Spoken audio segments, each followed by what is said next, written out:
സ്വാഗതം ചെയ്തായിരുന്നു sitting MP കൂടിയായ TN പ്രതാപന്റെ പരാമർശം.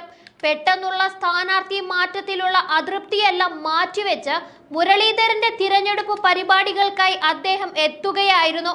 മുരളി തന്നെക്കാൾ മികച്ച സ്ഥാനാർത്ഥിയാണ്. അദ്ദേഹത്തിന്റെ വിജയം ഉറപ്പാക്കും. അതുവരെ പ്രവർത്തകർക്ക് വിശ്രമമില്ല.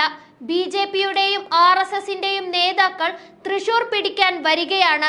എന്നെക്കാളും മികച്ച സ്ഥാനാർത്ഥി വേണമെന്ന് പാർട്ടി അതുകൊണ്ട് തീരുമാനിച്ചുവെന്നും പ്രതാപൻ പറഞ്ഞു. UDFന്റെ അഭിമാനത്തെ ഉയർത്തിപ്പിടിക്കാൻ മുരളീധരനെ പോലെ കരുത്തനായ ഒരാളെയാണ് ആവശ്യം. ലീഡറുടെ വിശ്വാസ പ്രമാണങ്ങൾ നെഞ്ചു ചേർത്ത് അവസാന ശ്വാസം വരെ മതേതരത്തിനായി പോരാടുമെന്ന് പറഞ്ഞ മുരളീധരനെ തന്നെയാണ് നമ്മുടെ സ്ഥാനാർത്ഥിയായി പ്രഖ്യാപിച്ചത്. അദ്ദേഹത്തിന്റെ വിജയം ഉറപ്പാക്കുന്നത് വരെ നമുക്കിനി ഉറക്കമില്ല. ആ ദൗത്യം ഏറ്റെടുക്കുകയാണെന്ന് പ്രതാപൻ പറഞ്ഞു. അതേസമയം UDFന്റെ ലോക്സഭാ മണ്ഡലം കൺവെൻഷൻ തൃശൂർ ടൗൺ ഹാളിൽ പ്രതിപക്ഷ നേതാവ് VD സതീശൻ ഉദ്ഘാടനം ചെയ്തു. വർഗീയതയെ തുടച്ചു നീക്കം, മതേതരം സംരക്ഷിക്കാനുള്ള പോരാട്ടമാണ് ലോക്സഭാ തിരഞ്ഞെടുപ്പെന്ന് പ്രതിപക്ഷ നേതാവ് പറഞ്ഞു. CPMഉം BJPയും തമ്മിലുള്ള അന്തർധാര തിരഞ്ഞെടുപ്പ് അടുത്തതോടെ കൂടുതൽ വ്യക്തമാക്കിയിരിക്കുകയാണ്.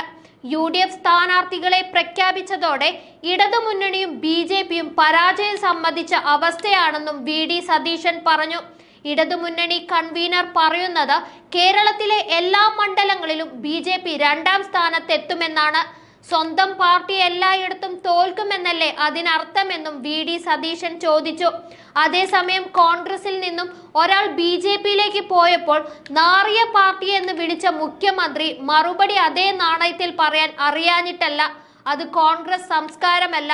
ബംഗാളിലും ത്രിപുരയിലും ഹോൾസെയിലായി നേതാക്കളും പ്രവർത്തകരെയും BJPക്ക് കൊടുത്ത CPM ആണ് മുഖ്യമന്ത്രി പറഞ്ഞ പേര് ചേരുകയെന്നും പ്രതിപക്ഷ നേതാവ് പറഞ്ഞു. തൃശൂരിന്റെ മതേതര പാരമ്പര്യം ചിലരുടെ പാഴ്വാക്കായ ഗ്യാരണ്ടി തള്ളിക്കളയുമെന്ന് മുരളീധരൻ പറഞ്ഞു. അതേസമയം തിരഞ്ഞെടുപ്പ് വിജയത്തിനായി TN പ്രതാപൻ ചെയർമാനായി 5001 അംഗ കമ്മിറ്റിയെ തിരഞ്ഞെടുത്തിരുന്നു. തുടർന്ന് തൃശൂർ ടൗണിൽ റോഡ് ഷോയും നടത്തി. നന്ദി.